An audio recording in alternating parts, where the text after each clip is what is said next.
ស្ដីទាំងអស់គ្នាថ្ងៃនេះមានខ្យងស្រែទេទាំងអស់គ្នាខែនេះសម្បូរចាអញ្ចឹងថ្ងៃហ្នឹងខ្ញុំមកប្រាប់ពីរបៀបធ្វើខ្យងអប់ទឹកដូងណាមានរសជាតិឈ្ងុយឆ្ងាញ់ហើយយើងធ្វើអប់ទឹកដូងអញ្ចឹងទៅសាច់ខ្យងវាឡើងផ្អែមឆ្ងាញ់ទាំងអស់គ្នាហើយខ្យងខ្ញុំទិញតាំងពីព្រឹកខ្ញុំធ្វើនេះធ្វើពេលយប់ម៉ោង 7 យប់ហើយចាអញ្ចឹងអាខ្យងដែលខ្ញុំត្រាំទឹកហ្នឹងគឺលាងប្រហែលជា20-30 ទឹកក៏ដឹងតាមត្រាំទឹកអីដើម្បីឲ្យវាចេញដីចាដើម្បីឲ្យវាស្អាតចាអញ្ចឹងនេះគឺផ្សំគឺមានខ្យងមានដូងហើយជាមួយនឹងនេះមានដែងស្លឹកក្រូចគុលក្រៃជាមួយនឹងខ្ទឹមសអីចឹងណាទាំងអស់គ្នាចាអញ្ចឹងមកមើលពីវិធីធ្វើណាចាទាំងអស់គ្នាតោះឥឡូវយើងមើលការធ្វើណាចាអញ្ចឹងខ្ញុំដាក់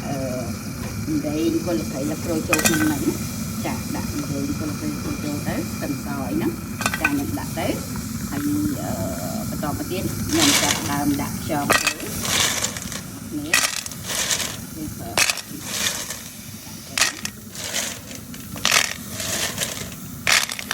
ងាយៗទៅនេះអត់មានអីបាក់អីឆ្ងាញ់ទៀត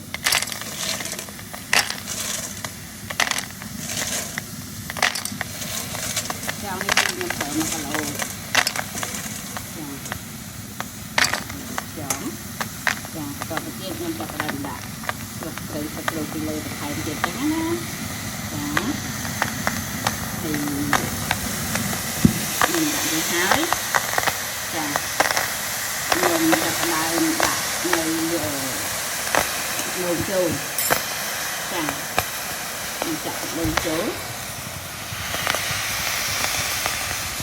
យើងចាក់ដូងចូលចឹងហើយចាំខ្ញុំចាក់ទឹកដូងអស់សិនចាក់តទៀតចានៅពេលដែលខ្ញុំចាក់ទឹកដូងហើយចាបន្ទាប់ពីដាក់ទឹកដូងហើយខ្ញុំដាក់អំបិលមកចាប់ចូលទៅទៀតណាបងប្អូនគ្នាចាដាក់អំបិលមកបន្តិចចូលទៅក្នុងហ្នឹងចាហើយខ្ញុំធ្វើការងាស់វា15 នាទីទៅសាច់ខ្យងនឹងឆ្អិនណា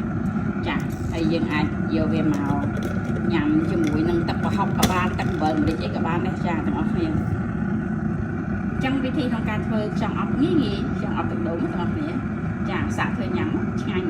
ហើយសាច់ខ្យងផ្អែមធានាថាផ្អែមដាក់ទឹកដូងចឹងណាចាទាំងអស់គ្នាខ្យងយើងចានេះចាណៃទាំងអស់គ្នាចាវាល្បេះក្បាលវានេះណាចាល្បេះអស់ហើយ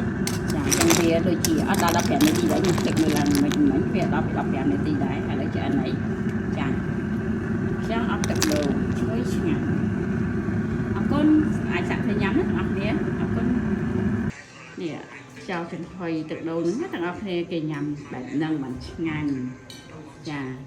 មានខ្យងមានប្រហុកឆៅចាហើយមានចេកខ្ចីជាមួយនឹងអាជីនេះហើយស៊ីពងទាកូននោះទាំងអស់គ្នា